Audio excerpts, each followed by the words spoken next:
Awesome, Jeremy.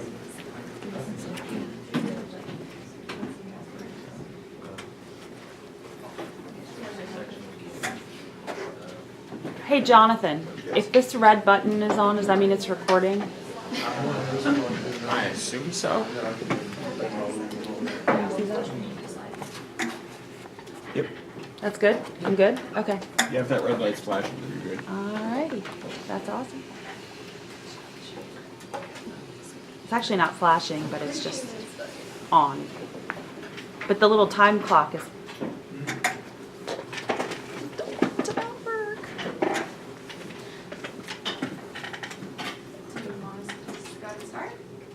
Is everybody ready?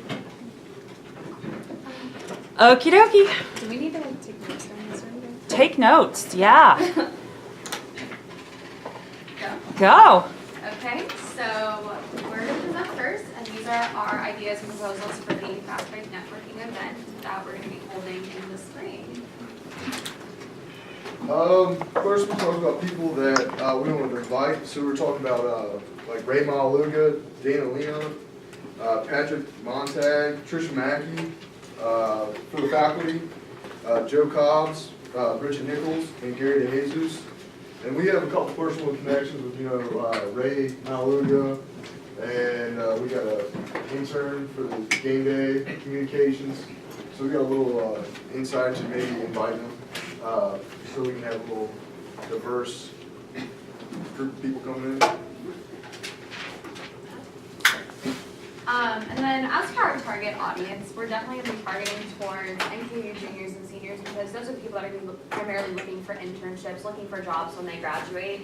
So we figured that since it is primarily a networking event, that we're going to want to market the event towards that age group. So definitely the juniors and seniors, and like primarily those who have a strong interest in working in the sports industry when they graduate, whatever caliber that might be, whether it's sports marketing or sports business or actually wanting to like work at the stadiums, whatever that might be. We're hoping to do that. And then our motive behind inviting alumni is definitely to show the campus renovations, especially the rec center, since it just reopened last year, or this fall actually, excuse me. And then also to kind of potentially set up mentorships between alumni and current students, should that be something that they have a mutual desire to do. And I just thought of a couple of my friends who are alumni of the school who have worked in either marketing in the sports industry or are working in sports business right now. So Rebecca Potzner, Kayla Constantino, Patrick Weber, Matt Hepner, and Mariah Cox. So how did we decide? We decided to invite like the junior seniors who are more serious about, building professional connections and seeking out jobs or, internships in the sports industry.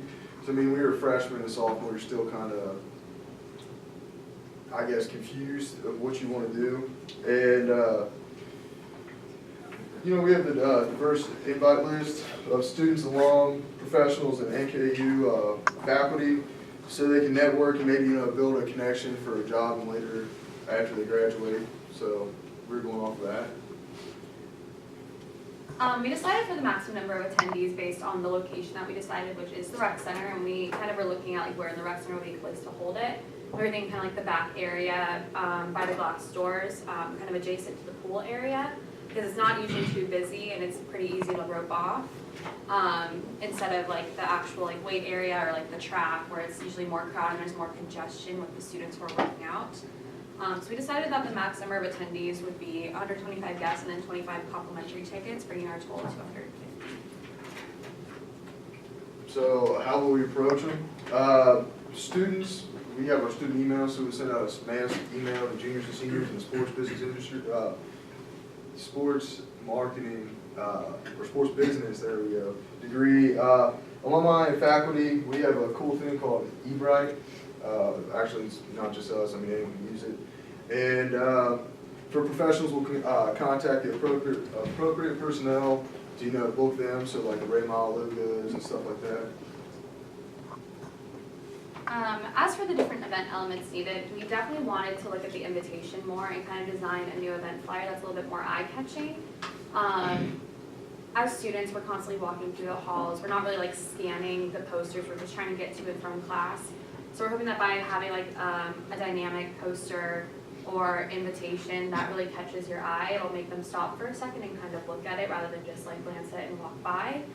For entertaining, we decided that a DJ would be a great idea because they can kind of just be playing music in the background. It's not too interactive and it won't be distracting while people are trying to talk and network. And it'll just kind of like set like a lively atmosphere at the event. For food and beverage, we don't really have much of a choice, so we're going to be going with Chartwell's Catering, and we decided to have no alcohol at the event because since it is a networking event and there are going to be students there, it'll be a little bit harder to regulate. And then for a giveaway, we thought that a raffle would be a great idea, and having one ticket or giving like a raffle ticket to each attendee. And maybe we were kind of like throwing out different ideas like tickets for different sports games, a signed football, and then kind of like gift cards for local restaurants like Brothers, Applebee's, Chipotle, stuff like that that we could hopefully get donated by the restaurants to bring in more business. Some issues we face are parking. There's several things with parking. Our campus is kind of a maze, so we have to have a lot of signs up for us to direct. And then we have to bring up the issue of paying to park, see if maybe we can get them waived or if, they're willing to pay to park. And then, that's the big issues with us is the parking. And then, as we mentioned earlier, we're going to be using a website called, or we propose to use a website called Eventbrite, which is actually, that'll let me open it. It is an RSVP website, which as long as your event is free for your guests, which ours is, like we're not charging tickets since it is a networking event. Since it is a free and complimentary event, then the service to use the website is also free.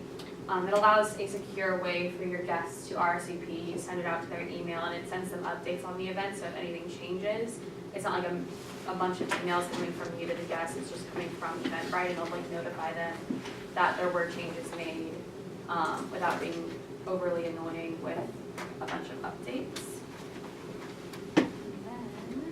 And then, these are kind of our rough outline of what's going to happen. From 5 to 5:30, we'll do the arrival. 5:30 is like the introduction, so we'll have someone out there introducing what the event is and all that stuff. And then mingle and networking from 5:30 to 6:30. And then to wind it out, we'll do the raffle at 6:30 to 7 or 6:45, and then we'll say our thank yous and tell them thank you and everything and just end it up. And that's our presentation. Hope you enjoyed it. Hold on. I have a couple questions. Why would we need any comp tickets? Because if every ticket is free, you said 125 tickets plus 25 comp tickets. Aren't they all free? Yeah, I kind of realized that after I submitted Okay. the PowerPoint.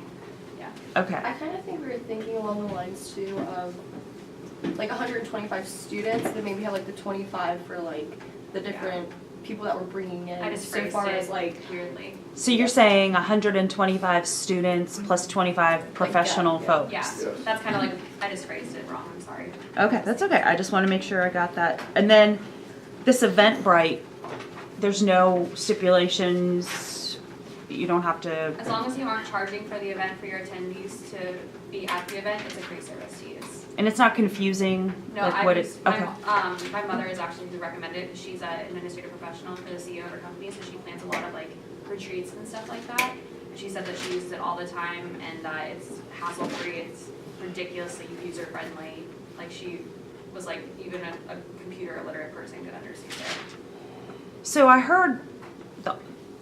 Most of what you said, there's not that much unique to what you said that was not already happened at the event, other than the DJ, which could be a nice addition, the Eventbrite, and then the Ray Malaluga having. I'm guessing you're saying more than just having him there. Are you saying that you would promote his name associated with the event somehow? Because that's big. Like, Yeah. you got to make that, if that's the point of your Yeah. presentation, you Kind of kind of like- brushed over that. Like, we'll have people like Ray Malaluga, and like, if you have Ray Malaluga there, that could be the thing that sells the whole thing. So you should have pushed that more in that presentation, because that's what kind of struck me, is if someone has a relationship with him, that could be really big for the whole event. So, but that's the only other thing I heard you mention was mentorships, but you didn't really go into anything what that would be or what you meant by that. For the mentorship portion, we're kind of hoping that like by inviting the alumni, that during the networking portion of the event, if they make a connection with students and they decide to pursue something further with like a personal mentorship, Okay. that events or relationships like that can be cultivated because of the event. Okay. Anybody else have any thoughts of the things that they brought to the table?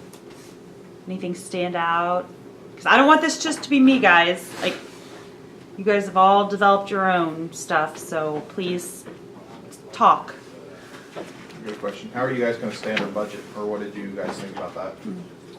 With the budgeting portion, we kind of looked at like the previous event. We were looking at like the invite list from last year. We were looking at kind of like how they organized the event last year. Since I have a friend who DJs, and I kind of like asked him about it, and he said, oh yeah, like I would totally do that for the event, and his pricing is like ridiculously inexpensive. And then as for like Chartwell's catering, I've worked with APB in the past. I used to be the Director of Public Relations for APB, so I have experience planning the events on campus where we've had to use their catering. So I kind of know how their budget breaks down, how to pick the foods that would stay in the budget that wouldn't go over, while still being able to market to our attendees and not just have it be like chips and salsa. You said like you would focus mainly on juniors and seniors. If there was like a freshman who knew that they wanted to work in sports business, like would you limit it to just juniors and seniors, or would you just like focus the invites on juniors and seniors? We definitely market the event towards juniors and seniors, but we wouldn't exclude everyone. It would just be more so like a priority, since they are the ones that are actively seeking out employment and or internships. And usually with NKU, at least in my experience, like you can't really do an internship for cost credit until you are at least a junior in your degree. If we had extra invitations left over and there were freshmen, sophomores interested in the event, then absolutely we would open it up to them. It's just more so of a priority would be towards the juniors and seniors. Would you suggest cutting it off at any point? What do you Like mean the by- numbers? So if you got to that 125 number, would you say, okay, no more? Or would you just keep allowing it?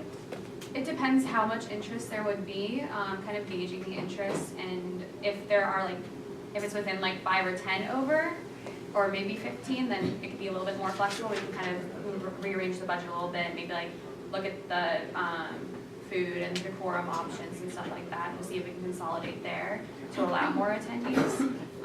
If it's like a mass amount of interest, then we would definitely have to like limit to prioritizing juniors and seniors. Because Okay. like you said, this is an event that happens every single year. And if the event is a success, more people are gonna gain interest in it, and then when they're juniors and seniors, hopefully they would still want to attend the event based on previous years. Then kind of going off that, I think the whole reason why we didn't push the Ray thing was because, like when I talked to him, he said that he'd have to look at his calendar. So it's one of those like I don't want to base our whole entire thing off of him being there, because what if he can't come, or like what if something happens and then we're promoting it? I mean, obviously we could promote it once I get an answer. And then another thing with the feasibility would be if we do promote like, oh, Ray Malaluga, Pekka are going to be here, because Ray said he might bring some other people. Like I told him it was going to be a small event. It's not a huge huge event. So that's something with the feasibility where we're going to have to like cut that off, because he's not going to want to be around 500 people on his day when he could be with his daughter.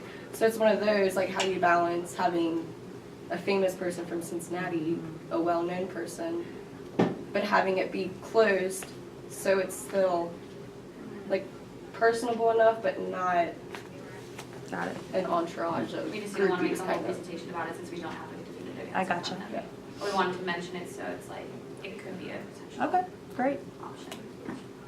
Anyone else have any other questions? Okay, great, thank you.